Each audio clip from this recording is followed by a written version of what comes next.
वृंदावन में और कुछ मिले न मिले, लेकिन भक्ति महारानी आज भी है।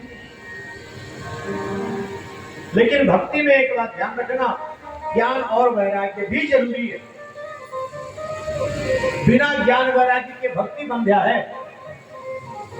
जैसे दाल में नमक हल्दी न हो तो दाल का कोई स्वाद नहीं है, उसी प्रकार भक्ति में ज्ञान वैराग्य ना हो तो भक्ति का आनंद नहीं है।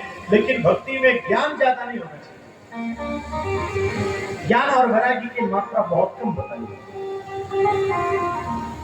दाल नमक और हल्दी तीनों की मात्रा बराबर हो जाए, पकाओ, स्वाद आएगा कि नहीं, खाने योग्य रहेगा कि नहीं रहेगा? बस वही जीवन में जहां ज्ञान की अधिकता हो जाती है वहां भक्ति रस विकृत हो जाता है। नारद जी ने कहा, देवी आप चिंता मत करो। भक्ति ने कहा, नहीं महाराज, मैं तो विदेश चले जाऊं। क्यों? मेरे बच्चों का कमजोर नहीं हो रहा। भैया बोले, आपको कहीं जाने की आवश्यकता नहीं है, और आप लोग बड़े प्यार से देखो गायों की हो कैसे जुगाली ले रही है, और कैसे आनंद से, न कोई लड़ रही है न कुछ, शांति से आनंद ले रही। और एक पर विराजमान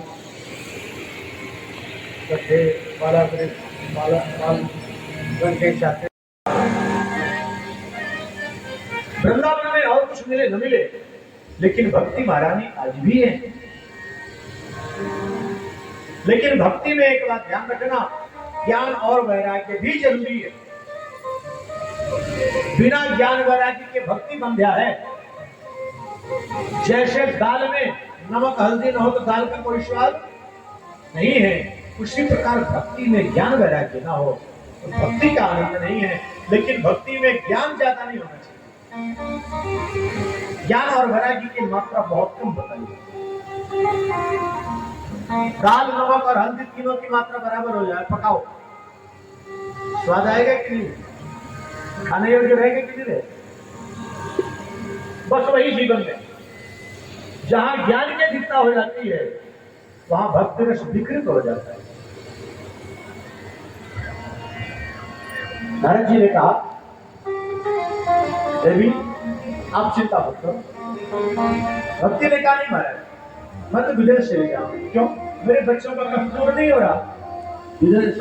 भैया बोले, आपको कहीं जाने की आवश्यकता नहीं है, और आप लोग बड़े प्यार से देखो गायों की हो कैसे जुगाली ले रही है, और कैसे आनंद से, न कोई लड़ रही है न कुछ, शांति से आनंद ले रही।